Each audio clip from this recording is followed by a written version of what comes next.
Hello and welcome back to the Dublo Railway. It's a spring morning here in Victoria in Australia, and we're not exactly looking at an entirely Dublo scene. This is my old Marklin or Merklin um, turntable, which about 20 years ago an engineer friend of mine got working, but as with a lot of electric items, it doesn't so much break down as it degrades. And there are a couple of things that you can see in the frame. A little spring here, and this complicated looking bit of metal here, which is the mechanism by which this turntable locks into position for all of the tracks. Now, I've had a tremendous amount of trouble with the solenoid in this and the actuating mechanism for that. And so with a friend recently we decided to get into the guts of this and try and see if we could sort it out. Well, what we found was that there's a lot of very sort of frail soldering, poor connections and things like that, and we thought about taking the whole thing apart and doing a lot of soldering, which, to be honest, was probably beyond both of us. Anyway, we've arrived at a solution which I think will be satisfactory for the railway. Now, let's just see if I get this right. I just want to run this 8F off the turntable. The reason for having this, of course, is that the Hornby Dublo turntable was manually operated, and I really wanted something that I could operate with a switch, and so there aren't that many choices.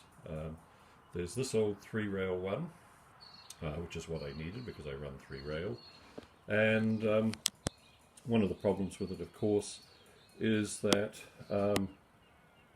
the German system ran on AC, Hornby Dublo's DC, but again, I was assured that if I ran this on sort of 12 to 16 volts DC, things would work, and things do.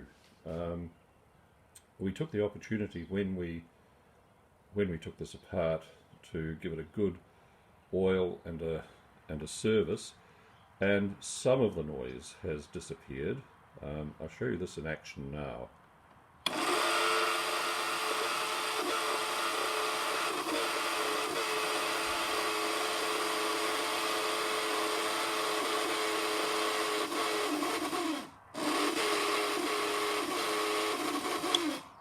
Now, you hear it cutting in and out. That's a result of slightly poor connections under the bridge, and that may be something that we look at in the future. For the moment, the thing is going. It's making about half the decibels it used to, and I'm controlling it with a simple on-off switch rather than using the solenoid mechanism. The next thing that I have to attend to, again, we're not quite sure why this happened, but when the bridge is lined up with the main track in, it's live. When we turn it to one of the stabling rails, it's not. So we could spend a lot of time taking it apart and trying to find out what's going on. I don't want to take this thing apart again. So the next time that you see this, which will be probably a week or two after I film this part, you're going to see my solution for these stabling rails, which is simply to use on-off switches and liven them up as I need them. That, for me, is going to be a satisfactory result. That's going to get this thing going. It's going to make it fully functional as far as I'm concerned, and hopefully it's another 20 or 25 years before someone has to take it apart. Anyway, I'll show you everything that I've done in the next part of this video.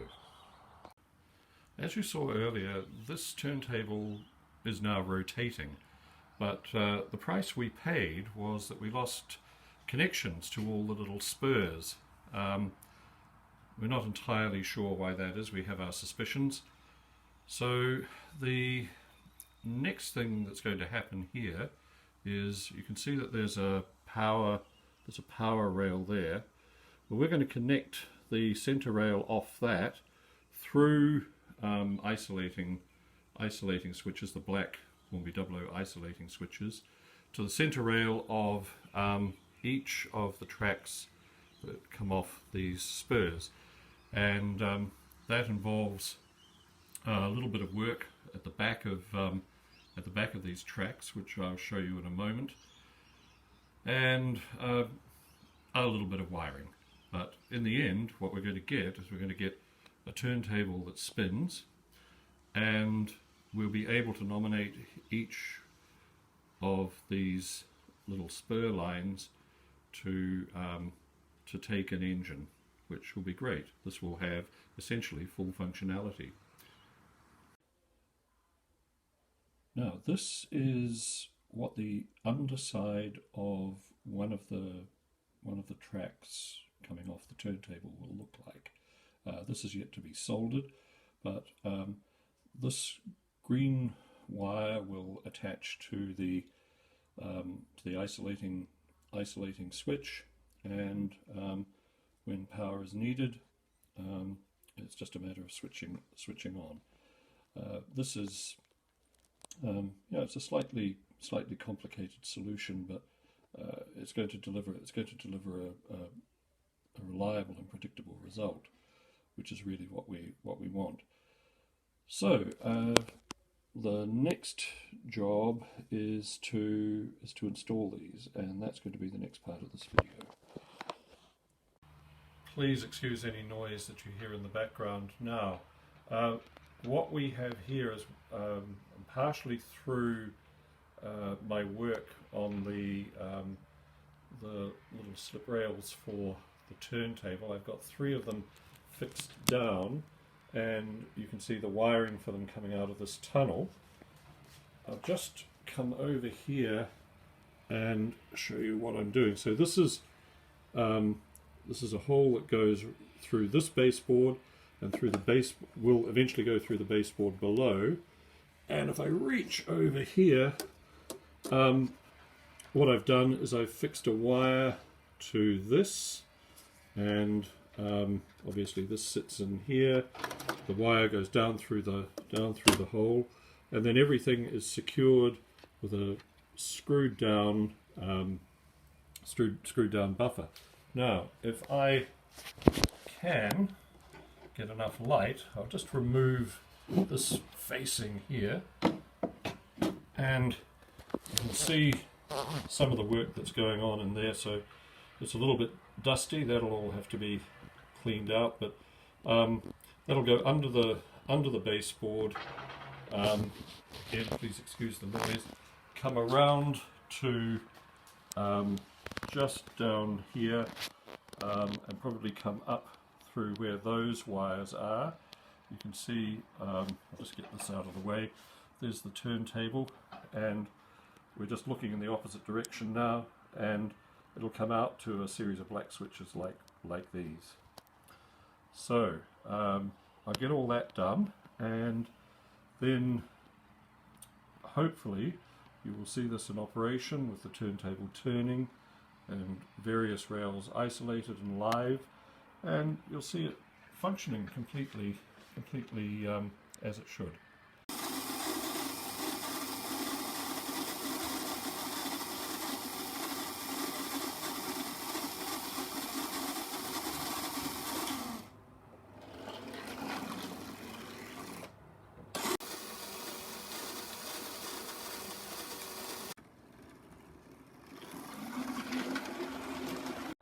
So hopefully in this shot you can see the wiring coming from under the baseboard.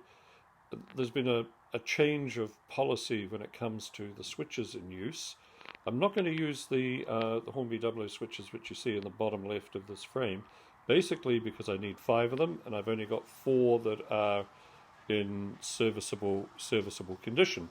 So the plan is to replicate what I have on the other side of the control end of this layout, and I'll just move across the layout now, and you'll see what I've got here, just a series of switches. These control circuits on the layout, they're just on-off switches, and I'm going to replicate this on the other side, and sort of build a nice panel.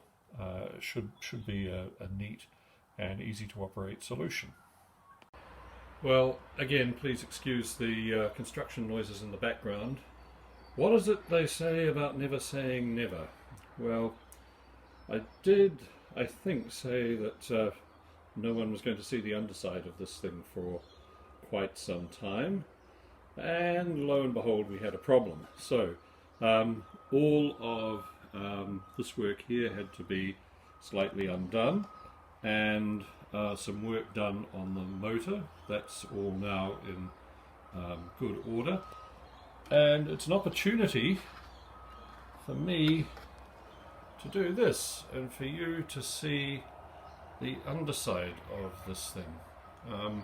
This is how it's set up. Some notes there from the fellow who got this thing working for me, and we'll just pop that back down, and in maybe in a couple of hours this will be all back together and working again. So the question is, why are there 2 upside down manual points? Well, this goes to the next part of the story. The turntable having been reassembled and fully tried out, the next thing that I had to deal with was a problem involving this pair of points. Now, the track that you see here is the 6th circuit of the layout. There are 2 circuits on the top of the layout, number 5 and number 6. Now, number 6 deals exclusively with the turntable and runs along here to where we've got these engines stabled. And to get onto the main line, one simply, if I can just do this, one simply changes these points, or rather doesn't change that one, and a locomotive can run out onto the main line. Now, they're different circuits. So how was this dealt with? Well, in here, hopefully you can see some plastic fish plates. So this circuit that we're looking at is isolated from the main line. Now, what I hadn't bargained on when I was making this, and what I hadn't really thought about, because when you start laying out a layout, you're really interested in getting the track geometry right, and sometimes you make simple, silly mistakes. One of which was to put a set of points like this here. And so what would happen is, given the power sources on this upper part of the layout, if these points were in this position, there would be no power along this line here, and that's obviously not a great idea when you're trying to run a train out of here onto the main line. So what's the solution? Well, to use an older set of manual points, and you can see the difference between these 2 sets of points on the undersides of them. These isolate, these do not, and we don't want isolation. So let's just see how this all works, and we'll bring this 4MT out, up onto the turntable, and back it out onto the main line. So here goes.